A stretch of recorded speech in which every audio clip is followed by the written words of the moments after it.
मकर राशि वाले मेरे मित्रों, आप सभी का स्वागत करते हैं मकर राशि भिंड यूट्यूब चैनल में। बंधुओं, इस सितंबर के महीने में भूल कर भी किसी को मत दे देना अपनी ये दो चीजें, वरना तबाही आपके जीवन में दौड़ी चली आएगी और बीमारी, कर्जा, दुर्घटना, घाटा और भी इससे बुरा आपके जीवन में हो सकता है। जी हाँ बंधु, यदि आपने अनजाने में यह गलती कर दी और इन दो चीजों को या तो दान में या फिर यूं ही किसी के मांगने में आपने उसे दे दी, तो निश्चित तौर पर आप स्वयं ही अपनी जिंदगी को अपने हाथों से बर्बाद कर बैठेंगे।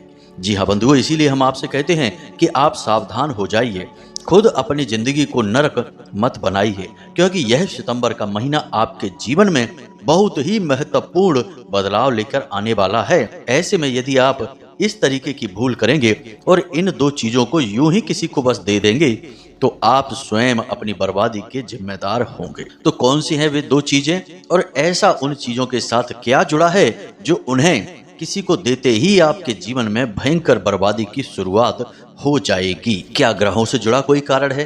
क्या देवी देवताओं से जुड़ा हुआ कोई कारण है? या आपके पितृ पूर्वज या फिर कोई भूत प्रेत की शक्ति आपके पीछे लग जाएगी? आखिर कौन सा वह कारण है? तो सारे प्रश्नों के जवाब आगे आपको मिलने जा रहे हैं। बस पूरे धैर्य के साथ आप इस वीडियो को देखिए। तो जयकारा बोलो माता रानी का, जगत माई महामाई माँ भद्रकाली की जय बोलो, माता रानी के सांचे दरबार की जय बोलो। बंधुओं, हमने आपकी राशि और कुंडली का बहुत गहराई से अध्ययन करने के बाद आपके जीवन के बारे में कई बार बेहद सटीक और मार्गदर्शन देने वाली भविष्यवाणियां की हैं, जिसका लाभ हजारों लोगों को प्राप्त हुआ है। हमारे बताए हुए उपायों से बहुत सारे लोगों के जीवन में खुशहाली आई है, लेकिन बीच बीच में हम आपको कुछ चेतावनियां भी देते रहते हैं, आपको सावधान और सतर्क भी करते रहते हैं, क्योंकि बंधुओं, हमें अपने जीवन के सकारात्मक पहलुओं को जानना बेहद आवश्यक है, लेकिन उनसे भी कहीं ज्यादा आवश्यक है नकारात्मक गतिविधियों पर नजर रखना, वरना आप एक हाथ जोड़ने की कोशिश करेंगे और दो हाथ टूटता चला जाएगा। जीवन इसी तरह बर्बाद हो जाता है। याद रखना बंधुओं कि जब भी जीवन में परेशानी आती है, कोई तकलीफ आती है, तो उसका हमेशा कारण बाहरी परिस्थितियां नहीं होती, दूसरे ही नहीं होते हैं। कभी कभी हमारी स्वयं की गई कुछ नादानियां, कुछ गलतियां ऐसी होती हैं जो हमारे जीवन में भयंकर परेशानियों को दावत दे देती हैं, और ऐसा हम अक्सर अनजाने में कर बैठते हैं। यह तो वही बात हो गई कि हम किसी रास्ते पर जा रहे हैं और हमने देखा कि सामने एक भयंकर बैल खड़ा हुआ है, लेकिन तभी हमने कुछ ऐसा पहन रखा है, जैसे कहते हैं ना कि लाल रंग से बैल आकर्षित होते हैं, तो हमने भी अनजाने में वही रंग पहन रखा है और वह बैल सीधा दौड़कर आया और हमें टक्कर मारकर हमारी हड्डियां तोड़कर आगे निकल गया। अब जिसको ज्ञान नहीं है वह तो कहेगा कि उसकी किस्मत की मार है, किस्मत ने उसे बहुत बुरी तरह से मारा, लेकिन जिसको ज्ञान है वह कहेगा कि नहीं, एक तो तुमने गलती की कि तुम उस रास्ते पर गए जहां पर बैल था, दूसरी गलती तुमने यह की कि तुमने लाल रंग के कपड़े पहने थे, जिससे बैल आकर्षित हुआ और तुम्हें कुचल कर चला गया। तो जिस व्यक्ति को ज्ञान होता है वह अनजाने में भी कोई गलती नहीं करता है, ऐसे कोई कार्य नहीं करता है जिससे कि देवी देवताओं का क्रोध, ग्रह नक्षत्रों की नकारात्मक ऊर्जाएं जीवन को तबाह कर दें, और तभी जीवन में सही आनंद की प्राप्ति होती है, सुख की प्राप्ति होती है और तरक्की और खुशियां भी मिलती हैं। जी हाँ मित्रों, तो आज का यह कार्यक्रम आपकी आंखें खोलने वाला है, क्योंकि आज हम आपको कुछ ऐसी अद्भुत और विचित्र ज्ञानवर्धक बातें बताएंगे जो आपके जीवन से जुड़ी हुई हैं। आपको इनके बारे में जानना बेहद आवश्यक है, क्योंकि ये आपके ग्रह नक्षत्र और आपकी आज की परिस्थितियों से जुड़ी हुई हैं। दूसरा कि इस सितंबर के महीने में इन दो चीजों को किसी और को दे देने से नकारात्मकता आ सकती है, यानी कि आपके जीवन में आ रही खुशियां उल्टे पांव वापस जा सकती हैं। तो अब ऐसे में आपको इस कार्यक्रम को पूरा देखना बहुत आवश्यक है। बंधु, हमने इस कार्यक्रम को तैयार करने में सचमुच में बहुत मेहनत की है और आपको विशेष ज्ञानवर्धक जानकारी का खजाना देने की पूरी कोशिश की है, जो आपके जीवन में चल रहे आज के इस समय विशेष पर आधारित है। इस कार्यक्रम में हमने आपकी कुंडली का, आपके ग्रह नक्षत्रों का और आज के समय में आपके जीवन में चल रही परिस्थितियों का पूरा आकलन किया है। साथ ही साथ माता रानी की विशेष कृपा और आशीर्वाद भी आप तक पहुंचाने की पूरी कोशिश की है। इसी के साथ साथ वीडियो के अंत में हमने आपको एक बेहद ही शक्तिशाली माता रानी से जुड़ा हुआ सर्व मनोकामना पूर्ति उपाय भी बताया है, जो हमने भी अपने जीवन में कई बार आजमाया है और हजारों लोगों के जीवन में भी आजमाया है और उनके जीवन में बहुत बड़े बड़े लाभ इस उपाय के माध्यम से हुए हैं। तो आपको भी इस उपाय के बारे में हमने इस कार्यक्रम में बिल्कुल अंत में बताया है। तो बस ऐसे में हम आपसे यह चाहते हैं कि आप इस वीडियो कार्यक्रम को पूरा देखें, अंत तक देखें, क्योंकि यह आपके जीवन से जुड़ा हुआ है, आपके बारे में है, आपके जीवन की तकलीफों को दूर करने के बारे में है। तो आपको देखना ही होगा इसे। यह आपका धर्म है, आपकी जिम्मेदारी है कि आप अपने जीवन की हर एक बुरी परिस्थिति को अच्छी परिस्थिति में बदलें। उसके लिए आपको ज्ञान चाहिए। ज्ञान के लिए आपको किसी न किसी से तो ज्ञान लेना ही पड़ेगा। इसलिए हम आपसे कहते हैं कि इस कार्यक्रम को अंत तक देखें, ज्ञान हासिल करें, जीवन में जरूरी बदलाव करें और अपने जीवन को ही बदल डालें माता रानी की कृपा और आशीर्वाद से। तो चलिए आज के इस विशेष कार्यक्रम की शुरुआत करते हैं। बस आपसे यही हम चाहेंगे कि माता रानी को आभार अवश्य व्यक्त करें। कमेंट बॉक्स में लिखें जय माँ भद्रकाली कृपा करो। एक बार नहीं 3 बार लिखना।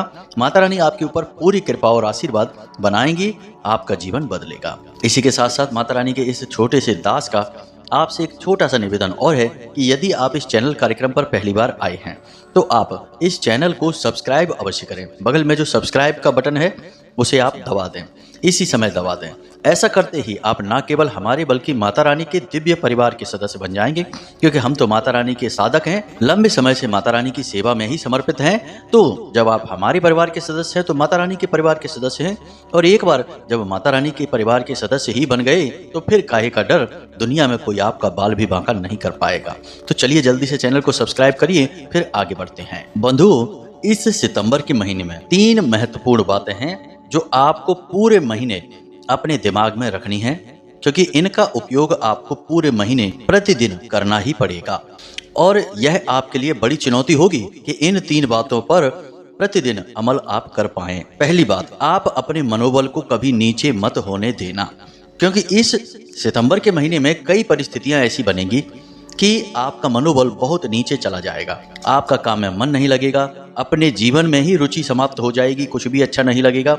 एक अजीब सी उदासी, एक अजीब सी नकारात्मकता आपके दिमाग पर हावी रहेगी। बेशक आपके जीवन में पैसा आए, चाहे रिश्ते हों, नाते हों, खुशियां हों, सब कुछ होते हुए भी आपके मन में एक अजीब सी उदासी, अजीब सी नकारात्मकता बनी रहेगी। आपको अक्सर ऐसा लगेगा जैसे आप तमाम लोगों से घिरे अवश्य हैं, लेकिन इतनी भीड़ में भी आप अकेले ही हैं, क्योंकि आपके दिल को समझने वाला कोई नहीं है, आपके विचारों को समझने वाला कोई नहीं है। आपकी बातों से लोग सहमत तो हो जाते हैं लेकिन समझ नहीं पाते हैं। तो बहुत सारी चीजें आपके दिमाग में चलेंगी, जिसकी वजह से आप अंदर ही अंदर थोड़े से परेशान रहेंगे, या यूं कहें कि अंदर ही अंदर आप कुढ़ते रहेंगे। तो आपको ऐसे में क्या करना है, हम आपको सलाह भी दिए देते हैं। सबसे सरल मार्ग है भक्ति मार्ग। जब भी जीवन में कुछ अच्छा ना लगे या जीवन में नकारात्मकता महसूस हो, मन खराब हो, उस समय भगवान का नाम स्मरण, भगवान के भजन, भगवान की भक्ति से अच्छा साधन कोई भी नहीं है।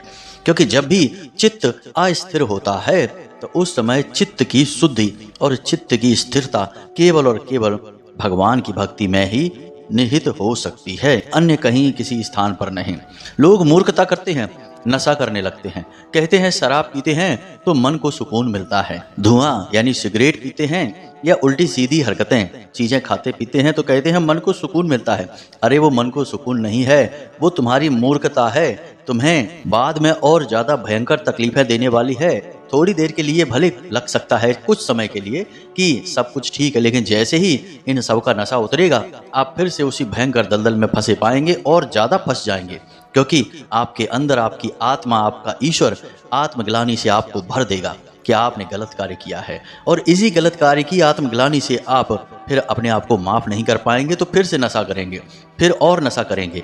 इसी वजह से आपने देखा होगा कि जो नशा करने वाले लोग हैं वे कभी नशे से छुटकारा पा ही नहीं पाते हैं, इतनी शक्ति, इतना बल ही नहीं बचता उनके अंदर। तो आपको गलत मार्ग पर नहीं जाना है, आपको सन्मार्ग पर चलना है, ईश्वर से जुड़ना है। चित्त की बेचैनी तभी शांत हो सकती है।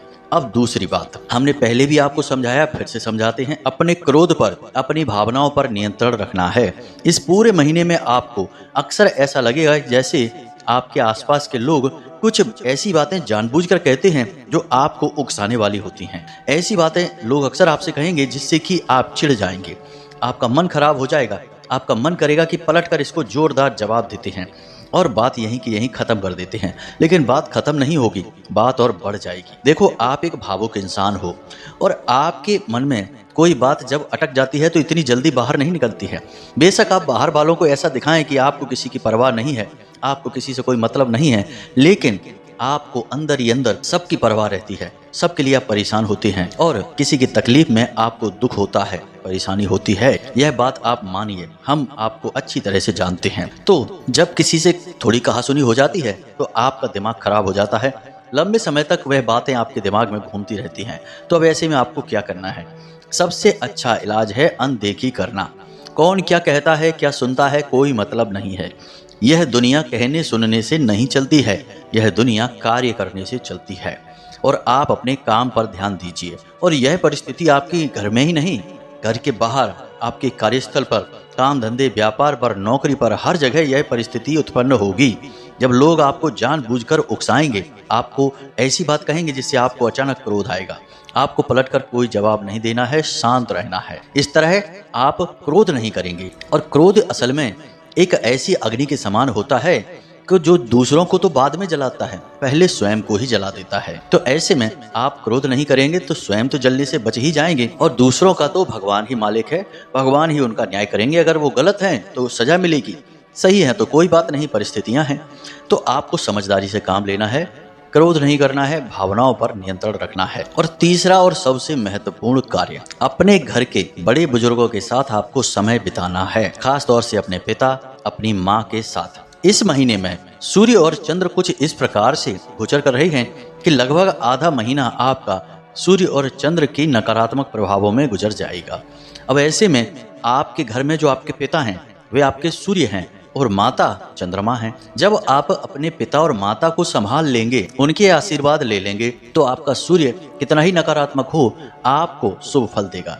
चंद्रमा कितना ही आपका मन खराब करे, लेकिन आपका मन शुद्ध ही रहेगा, क्योंकि आपने अपना चंद्रमा सही कर लिया, अपनी माँ से आशीर्वाद ले लिया। तो आपको करना क्या है? दिन का थोड़ा सा समय अपने माता पिता के साथ बैठें, उनसे बातें करें, अच्छी अच्छी बातें करें, कोई गलत नकारात्मक बिंदु ना उठा लें, किसी गलत बात पर चर्चा ना करें शुरू, किसी सकारात्मक बात पर चर्चा शुरू करें, धार्मिक विषय को उठा लें, भगवान श्री हरि विष्णु की, भगवान श्री कृष्ण की लीलाओं की चर्चा करने लगें, राम जी के गुणों की चर्चा करने लगें। तमाम तरीके की चर्चाएं हैं। धार्मिक चर्चा करेंगे तो मन शुद्ध भी होगा, विचार भी शांत होंगे और माता पिता भी खुश होंगे कि देखो हमारा बालक है कितना धार्मिक हो गया है, कितना पवित्र हो गया है। माता पिता और चाहते ही क्या है आपसे? उन्हें आपसे कुछ भी नहीं चाहिए, धन दौलत नहीं चाहिए, आपसे केवल चाहिए तो कि आप शांत रहें, खुश रहें और समय समय पर उन्हें याद करते रहें। कोई भी बालक जब अपनी माँ को याद करता है, पिता को याद करता है, उनके साथ समय बिताता है, तो उन्हें सचमुच में बहुत सुकून प्राप्त होता है। तो बस आपको यही करना है, अपने माता पिता की सेवा करनी है, समय उनके साथ बिताना है और हो सके तो उन्हें इस महीने में कुछ न कुछ गिफ्ट, कुछ न कुछ उपहार अवश्य दे देना है। छोटा मोटा ही दे दें, सस्ता सा ही दे दें, जरूरत नहीं है कि बहुत महंगा। माता पिता भाव के भूखे होते हैं, बिल्कुल भगवान के समान। वे बच्चों से कुछ नहीं चाहते, बच्चे बस प्रेम से उनका नाम ही ले लें, माँ कह दें, पिता कह दें, उतने से ही प्रसन्न हो जाते हैं जैसे भगवान प्रसन्न हो जाते हैं। इसीलिए तो माता पिता को इस धरा पर भगवान का स्वरूप कहा जाता है। तो बस ये 3 काम हैं आपको इस पूरे महीने करने होंगे। अगर आप कर पाते हैं तो आपके जीवन में 70 से 80% नकारात्मकता तो तुरंत समाप्त हो जाएगी। अब बात करते हैं इन 2 चीजों के बारे में जिन्हें आपको भूल कर भी किसी को नहीं देना है। अब कुछ चीजें यहाँ पर ध्यान से समझिए। राहु आपको हमेशा ऐसा कार्य करने के लिए प्रेरित करेंगे जिनके लिए आपको ना बोला जाएगा, क्योंकि राहु दिमाग है, राहु सिर है, शरीर नहीं है। तो राहु हमेशा इंसान के दिमाग पर ही हावी रहते हैं। इसीलिए आपने देखा होगा कि जब भी किसी इंसान से यह कहा जाता है कि वहां मत जाना, वहां मत बैठना, तो उसका मन वहां जाने का ही करने लगेगा, वहीं पर बैठने का करने लगेगा। यह तो एक उदाहरण है। जिस कार्य के लिए मना किया जाएगा वही कार्य इंसान करने के लिए प्रेरित हो जाएगा, क्योंकि राहु उसे प्रेरित करेगा कि यही करिए। तो अब जब हम आपसे कह रहे हैं कि इन 2 चीजों को आपको इस पूरे महीने में किसी को नहीं देना है, ना ही जाने में ना ही अनजाने में। तो तुरंत आप कल से ही देखना परिस्थितियां ऐसी बनने लगेंगी कि लोग आपसे ये 2 चीजें मांग करने लगेंगे और आपको देना मजबूरी हो जाएगा। फिर आपको थोड़ा कठोर होना पड़ेगा, मना करना पड़ेगा, ना कहना पड़ेगा। इसके लिए आपको हो सकता है थोड़ी बहुत बुराइयां भी मिल जाएं, लेकिन आपको ये 2 चीज़ों को देना नहीं है। अब ध्यान से सुनिए। सबसे पहले हम साधारण तौर पर बात करते हैं कुछ चीज़ों की, फिर मुख्य तौर पर उन 2 चीज़ों की बात करेंगे। याद रखना कि शनि इस महीने भी चल रहे हैं और आगे भी चलेंगे, अपनी ही स्वराशि में बकरी चलेंगे। तो आपको 2-3 चीजें शनिदेव से जुड़ी हैं जो किसी को नहीं देनी है। पहला, तेल। किसी भी प्रकार का तेल आपको किसी को मांगे से नहीं देना है। दान आप कर सकते हैं, लेकिन मंदिर में ही जाकर दान करें। यूं ही किसी को आप दे देंगे सड़क चलते दान, तो वह दान नहीं कहा जाएगा। वह आपके पुण्य को बढ़ा सकता है, लेकिन दान नहीं कहा जाएगा। तो अब यहाँ पर आपको मंदिर में जाकर दान कर सकते हैं, लेकिन यूं ही किसी को नहीं देना है। तेल नहीं देना है। दूसरा, लोहे का कोई भी उपकरण, कोई भी सामान किसी को नहीं देना है, जैसे कील है, हथौड़ी है। अगर देना भी है तो तुरंत उससे वापस भी ले लेना है, उसी के पास नहीं छोड़ देना है। तीसरा, अपने जूते चप्पल किसी को नहीं देने हैं, ना ही पहनने के लिए, ना ही यूं ही दान में देना है। यह भी आपको याद रखना है। तो शनिदेव से जुड़ी चीजें जो भी हैं, 3 ही चीजों पर शनिदेव का सबसे अधिक प्रभाव रहता है। पहला तेल पर, दूसरा लोहे पर, और तीसरा आपके पैर की जो आपके तलवे हैं, यानी कि आपका जो पंजा है पैर का, उस पर आप जो भी चीज धारण करते हैं उस पर। तो इन 3 जगहों पर इन 3 चीजों को आपको किसी को नहीं देना है। दूसरा, शुक्र से जुड़ी हुई चीज आपको किसी को नहीं देनी है। शुक्र केतु के साथ युति बनाकर बैठे हुए हैं और 18 सितंबर तक युति बनाकर बैठे रहेंगे। तो अब आपको कम से कम 18 तारीख तक शुक्र से जुड़ी चीजें किसी को नहीं देनी है। शुक्र से जुड़ी चीजें कौन सी हैं, ध्यान से सुनिए। कोई भी सफेद रंग का वस्त्र, सफेद रंग का कोई भी वस्त्र आपको किसी को भी भूल कर भी नहीं देना है। इसी प्रकार नमक और सफेद रंग की मिठाई यदि कोई आपको देता है तो न तो आपको लेना है और ना ही किसी को देना है, क्योंकि इसके पीछे का कारण है शुक्र। शुक्र ने केतु के साथ युति बना रखी है। अब ऐसे में शुक्र से जुड़ी हुई चीजों को अगर आप किसी को दे देंगे या फिर दान कर देंगे तो शुक्र के नकारात्मक प्रभाव आपको परेशान कर सकते हैं। इसी के साथ साथ अपनी घड़ी जिसे आप पहनते हैं उसे, और प्लास्टिक का कोई भी सामान आपको किसी को भी ना तो देना है और ना ही दान में देना है। ऐसा करने से राहु आपका दूषित हो जाएगा, और राहु मीन राशि में गोचर कर रहे हैं, और जब मीन राशि में राहु गोचर करते हैं तो ऐसे में राहु से जुड़ी चीजों का दान आपको बहुत बड़ा खतरा पहुंचा सकता है। तो थोड़ा सा आपको सावधान रहना होगा। ये तो थी कुछ सामान्य सी चीजें जिनका आपको लेन देन नहीं करना है, लेकिन अब हम आपको बताते हैं उन 2 चीजों के बारे में जिन्हें आपको भूल कर भी किसी को नहीं देना है। तो सबसे पहली चीज है परफ्यूम, इत्र, खुशबूदार जो इत्र होता है उसकी बात कर रहे हैं। अक्सर ऐसा होता है कि आपका परफ्यूम दूसरे लोग मांग लेते हैं जरा सा उपयोग करने के लिए, तो आपको ऐसा नहीं करना है, क्योंकि परफ्यूम का, इत्र का सीधा संबंध शुक्र के साथ होता है। और जब आप अपना परफ्यूम किसी और को उपयोग के लिए दे देंगे तो असल में आपने अपना शुक्र खुद ही अपने हाथों से खराब कर लिया। इसे आपको किसी को भी नहीं देना है, भूल से भी नहीं देना है। दूसरी चीज है लाल रंग की कोई भी वस्तु।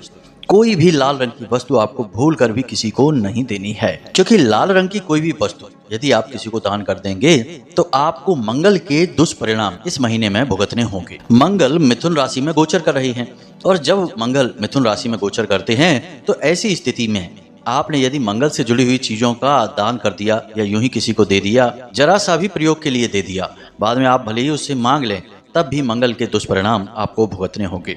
अब मंगल के दुष्परिणामों से आपको बचने के लिए बेहद आवश्यकता है, क्योंकि मंगल के बारे में कुछ बातें हैं जो आप जान लीजिए, आपके लिए बेहद आवश्यक हैं। पहली तो यह है कि इसका नाम मंगल है, लेकिन इसके काम सारे अमंगल वाले हैं। यानी कि मंगल इंसान के जीवन में परेशानियां अधिक लाता है, लाभ और खुशियां कम लेकर आता है। अब सीधी सी बात है कि यह एक सेनापति है ग्रहों का, और सेनापति का काम क्या है? सेनापति का काम है लड़ना। जी हाँ मित्रों, सूझबूझ लगाना, तरकीबें लगाना और अधिकतर क्रोध में रहना, गुस्से में रहना।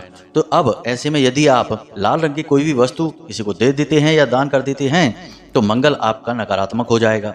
फिर हमने आपसे पहले ही कहा है कि आपको अपनी भावनाओं पर नियंत्रण रखना होगा इस पूरे महीने, क्योंकि परिस्थितियां ऐसी बनेंगी कि आपका भावनात्मक संतुलन हिलेगा। तो अब ऐसे में मंगल से जुड़ी चीज का आप यदि दान कर देते हैं या किसी को दे देते हैं तो आपको बिना मतलब की बातों पर क्रोध आएगा, बिना मतलब की चिंताएं आपको सताएंगी, जरा जरा सी बात को आप दिल पे लगा कर बैठे रहेंगे, अपने सारे कामकाज भूल जाएंगे, बस सामने वाले से लड़ने का, बदला लेने का अवसर ढूंढते रहेंगे और यह आपके लिए खतरनाक होगा। तो आपको यह काम नहीं करना है। इन दो चीजों को भूल कर भी किसी को नहीं देना है। अब यहाँ पर जब हम नहीं देने की बात करते हैं या ना दान करने की बात करते हैं, उस समय हम इंसानों के लिए यह बात कह रहे हैं, लेकिन मंदिर में जाकर आप खूब दान करिए, आपको बहुत अच्छे लाभ प्राप्त होंगे।